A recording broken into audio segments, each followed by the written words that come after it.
skepkoi. Muito bom, metra skepkoi. Metra skepkoi. Metro com boné.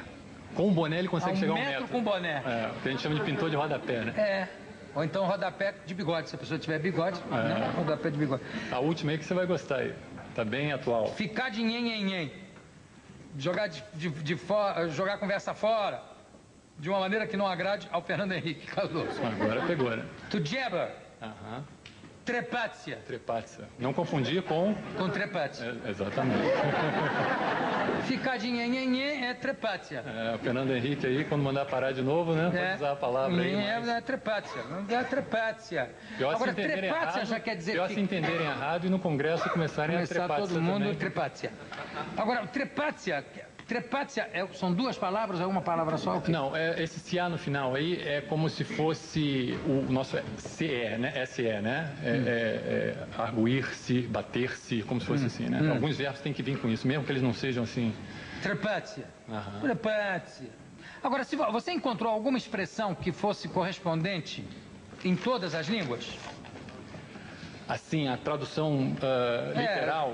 se der bolo, if it gives cake. Não, isso é difícil acontecer. Tem, agora é difícil até me lembrar, né? Mas é difícil acontecer. Geralmente tem uma diferençazinha, assim, né? Ele sempre... Quer dizer, nenhuma, ainda mais nas 3 línguas, seria praticamente impossível. É difícil. O que você trouxe de fotografia ali? Essa fotografia... Bom, é porque nesse livro de histórias de amor e humor e mais distantes, né? Eu conto vários casos, inclusive engraçados. Tem umas histórias que são dramáticas e outras que estão concorrendo com seus escritos aí anteriores. Tento ser engraçado também, né? Porque tem umas coisas da realidade que são realmente...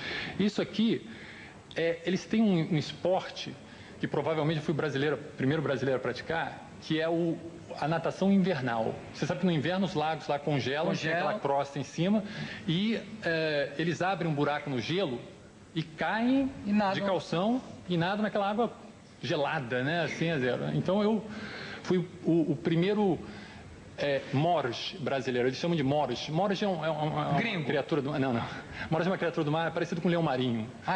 Então as pessoas que fazem esse esporte, né? Gringo, como é que seria gringo? Gringo, oinastranits. Inastranits. Você foi o primeiro... Provavelmente o primeiro brasileiro aqui, se puder focalizar, né? As duas, inclusive, porque essa aqui é dentro da água, né? Agora, esse aqui não vai dizer que não sou eu, não, porque sou eu sem barba. Às vezes não, mas você está mais gordo lá. Você comia melhor lá do que aqui, pelo visto. De repente. A comida lá é mais gordurosa, né? Agora, essa foto é bem interessante de mostrar, porque sou eu saindo do lago, depois de cair, né? E os russos, de casaco, espantados, olhando... Não porque alguém fizesse isso, porque tem bastante gente que faz isso lá, mas eu nunca vi alguém tão moreno fazendo isso, né? E na realidade aqui parece que ele está correndo, saindo, mas na realidade ele já está assim, ó. Congelado. Congelado ali, ó. A foto é uma foto dele parado. Quantos graus abaixo de zero aqui? Aí provavelmente uns 15 a 20. Hein? Uns 15 a 20, não era mais frio. 15 a 20 abaixo. Você pegou qual foi a temperatura mais baixa? Menos 30. 30 abaixo de zero. 30 abaixo de zero. E sem levar em consideração o fator vento. Bom, aí... Levando em consideração o fator vento, a temperatura vai mata mesmo é o vento, né? Em Moscou já chegou a menos 40. Que o americano chama... Mas eu não peguei isso, não. O americano chama de windshield factor. Aliás, nós fomos à Rússia fazer uma entrevista com o Gorbachev. E o Vilen, nosso diretor executivo aqui, ele se preocupava, eu brincava muito com ele, porque ele se preocupava muito com a temperatura e com o fator vento. Sem levar em consideração o fator vento, levando em consideração o fator vento. E eu não achava graça nisso. Esse ano em Nova York, eu me dei conta, ouvindo inclusive telefonando para saber a temperatura, né? Que eles dão a temperatura, aí depois eles dão o windshield factor, que é o fator vento, e que com o fator vento essa temperatura equivale a quanto? Então, por exemplo, a gente pegou lá temperatura de 0 graus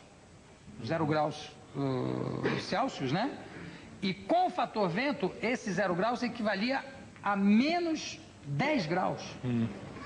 Né? E às vezes temperatura de 6 graus positivos, com o fator vento, era como se fosse 15 negativos. Inclusive... É uma brutalidade mesmo. É interessante porque, por exemplo, em Moscou, às vezes, por causa disso, fica mais frio do que na Sibéria. A Sibéria tem temperaturas menores do que Moscou, mas venta menos. Quando venta, realmente, você fica naquela situação. Inclusive, um dos momentos mais interessantes eu narro aqui no livro e que aconteceu comigo, foi uma vez que eu estava caminhando pela floresta, numa temperatura dessa também. O pessoal lá está acostumado, né? Casacão, fechando o ouvido, principalmente, tudo. E a gente estava andando pela floresta, eu já naquela, né? O brasileiro meio assim, né? E de repente eu vejo no meio da floresta, depois de a gente caminhar muito, no meio da floresta, uma clareira, uma pessoa. Primeiro eu ouço aquele negócio de machado, né? Eu tô crente com, sei lá, de repente tem um pica-pau gigante, alguma coisa assim. Uma pessoa sozinha, no meio da floresta, uma temperatura de menos 25, não sei, construindo uma casa, porque eles têm aquelas dátias, eu não sei se essa palavra às vezes é utilizada aqui, dátia. Dátia é uma casa de campo, vamos dizer assim. E a gente está acostumado aqui que casa de campo é uma coisa para pessoas ricas e tal, mas lá era comum as pessoas pegarem um terreno do governo e eles mesmo construírem sua própria casa, né? Às vezes construíam bem, casas bem. E eles trabalham no inverno mesmo. E eu fiquei assim, para mim foi uma coisa muito sublime, né? Aquela pessoa, parece uma coisa daquela coisa dos pioneiros do século passado, aquela pessoa no meio de uma floresta que você trabalhando no verão. Aqui tem gente que não trabalha nem no verão. Exatamente. Você leu por acaso o Gorky Park, o livro Park Gorky? Não li não, eu conheço a história. Pois é, tem lá uma história no livro que fala de um professor que estava na Sibéria, exilado na Sibéria, e de repente ele caiu, o gelo quebrou e ele caiu dentro d'água. E ele tinha duas opções, ou esperar e morrer congelado dentro daquela água, porque eu acho que era menos 50, uma coisa assim. Morrer congelado em 2 minutos dentro daquela água, ou pular para fora d'água e aí morrer congelado em 10 segundos, instantaneamente, porque congelaria o corpo molhado dele. Você chegou a ouvir algum caso semelhante, não? Não, isso aí não. Todo mundo tem o medo de quando você congela, ele tem gangrena, né? Se você ficar sem luva, né? Por exemplo, eu não consigo. E só luva, né? Nesse tipo de frio, só aquela luva de 5 dedos não adianta. Você tem que usar aquela que em inglês chama mitten, né? Que é aquela que são os 4 dedos juntos. Né? E eu sempre... Agora, é engraçado que na Sibéria, eu já vi aqueles trabalhadores lá, trabalhando no inverno com aquela mão, eles acostumam. Eu não sei como. É uma coisa assim... incrível, né? Essa época eu passei de 89 a 92, para mim foi muito interessante, porque para mim foi meio tipo uma ilha da fantasia, porque em 89, quando eu cheguei, ainda era a União Soviética, eles tinham aquela economia fechada do mundo, né? Então, a questão do câmbio, né? O rublo era que nem aqui no Brasil, né? Tinha um câmbio oficial e o paralelo. O oficial era o mais artificial do mundo. Lá o rublo valia até um pouquinho mais do que um dólar. Não. Até mais. O rublo valia mais, o dólar valia 60 centavos do rublo. Só que no câmbio negro, $1 valia 12 rublos, quer dizer, as coisas ficaram 12 vezes mais baratas. Para você ter uma ideia, eu vivia um mês inteiro, vida de estudante, claro, com 20, 30 dólares. 20, 30 reais, imagina. Essa viagem que eu fiz à Sibéria foi 5 horas de avião para ir e voltar, custou $5. Imagina, R$5, eu acho que você não voa nem daqui ao Bexiga, né? Não voa nem a pé. Para mim foi uma coisa interessante esse período, porque eu podia fazer muitas coisas que aqui no Brasil eu não conseguia fazer, por conta dessa coisa do câmbio. Mas, ao mesmo tempo, era incrível, porque eu via meus amigos russos, que a perestroika, cada ano da perestroika, a situação política abriu e melhorou, né? Mas a cada ano da perestroika, a situação econômica veio piorando. E eu vivia aquela... A gente, quando foi lá, já pegou uma situação muito brava. E outra coisa que se comentava muito era da corrupção, né? Lá um problema, a máfia está por toda parte. Você não abre um negócio lá sem pagar uma porcentagem. E também uma corrupção meio generalizada pelas piadas que a gente... Tinham estudantes brasileiros lá, e um me contou a história de um russo que chegou em Moscou e disse assim: eu quero fazer 3 coisas. Eu quero comprar um casaco de Zibeline, né? Eu quero ir ao Bolshoi e quero visitar o túmulo do Lenin.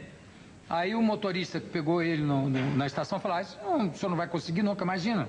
Não tem jeito, vou fazer as 3 coisas, quer ver? Dando por fora, né? Chegou na loja, aquele supermercado não, aquele GUM. Shopping center, lá, como é? Que tem bem na Praça Vermelha? GUM. Chegou lá, você disse: olha, eu quero 2 casacos de Zibeline. Aí a mulher disse: imagina, não tem nenhum, como é que vai levar 2? Não, é 2, que é um para mim e um para a senhora. Disse: então eu consigo. Conseguiu. Aí ele foi no Bolshoi e disse assim: eu queria 20 ingressos. Que 20? Não tem nenhum. Disse: não, é um para mim e 19 para a senhora revender.